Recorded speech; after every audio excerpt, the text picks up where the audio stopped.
Steve gave me one of his please do something looks. But by then, Tony was fired up. Anyone else want to up the ante? I've got another 10 say you won't make it even if you do go. One of Jack's cronies chimed in. And suddenly everyone in the saloon wanted to be on the action. I pulled Tony aside. Are you nuts? Going to New York on bicycles? I was just kidding when I suggested that. Do you remember Vincenza? And what happened to Tito? Massimo beamed and gestured to Enza. Vincenza was my grandmother, she said. When I was a child, my father never tired of telling the story of how his mother died protecting him as the bombs fell, and how your uncle in the 143rd Regiment saved him and pushed the Nazis out of here. She was interrupted by the sound of someone coming in the front door and footsteps hurrying toward the dining room. A young man walked over to Enza and kissed her on the cheek. I'm sorry for being late, Mama.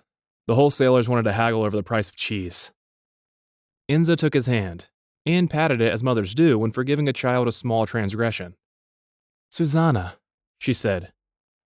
Questo è mi figlio. This is my son, Francesco.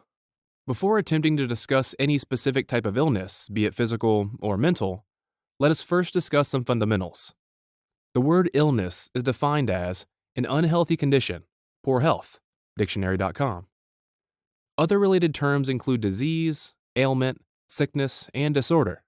Mr. Humphrey and I hadn't got on since last year's end-of-term egg and spoon race, when he gave the golden spoon to Brian Boggins, even though I was totally definitely the rightful winner. And Brian had his thumb on the egg practically the whole race, and everyone knew it.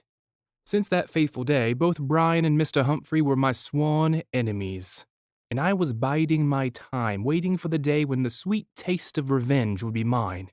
Ms. Cast, I'm afraid that this is your class, Mr. Humphrey continued, waving his hands over our heads.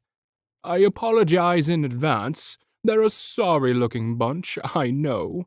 8-year-olds are the worst, he said with a shudder.